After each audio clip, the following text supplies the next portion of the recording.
I'm Rebecca Zabinski, Senior Director of Artistic Planning for the Houston Symphony. When I think of Kirill Gerstein, I think of absolute mastery of the instrument. And I always find his interpretations of Rachmaninoff piano concerti to be so stunning.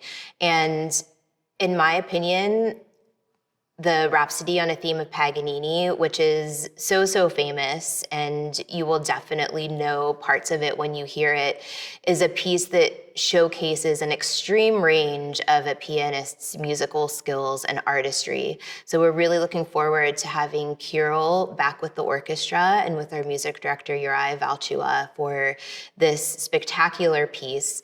You might wonder, how does this fit into the Fairy Tales Festival? And I think that it might not be so obvious on the outside, but if you dig into it a little bit deeper and think about Paganini himself, of course, this piece is based on his 24 solo caprices for violin, which is something that has inspired many violinists to this day, certainly, but also a lot of composers have written music based on those solo caprices.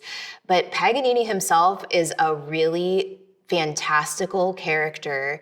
If you don't know about Paganini, I really encourage you to do a little Google search on him, because he was almost a fairy tale figure himself. His artistry was so stunning, and part of it is because he was likely afflicted by some specific syndromes which gave him more flexibility in his joints, longer fingers than the average person, and he looked like a real fairy tale-like figure. So he was playing this music like nothing that people at the time had ever heard, and a lot of people would create rumors like he had cloven feet or he had been touched by the devil, and that is why he was so gifted at playing the violin. And Paganini really leaned into that hard. He would often show up wearing all black, or he would arrive to engagements in a carriage led by 6 black horses. So he really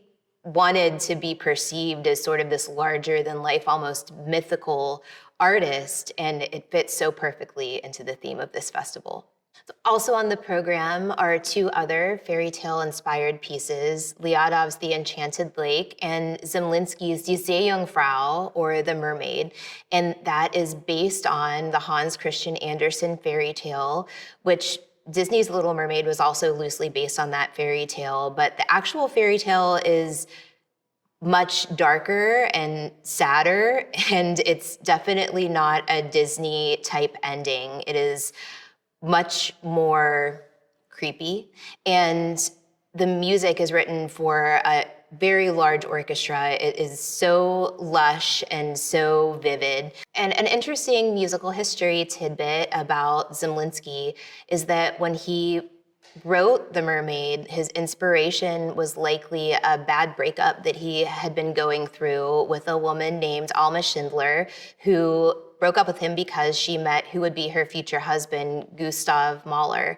And Zemlinsky used his heartbreak and his feeling of rejection to really color this sad tale of Hans Christian Andersen's The Little Mermaid.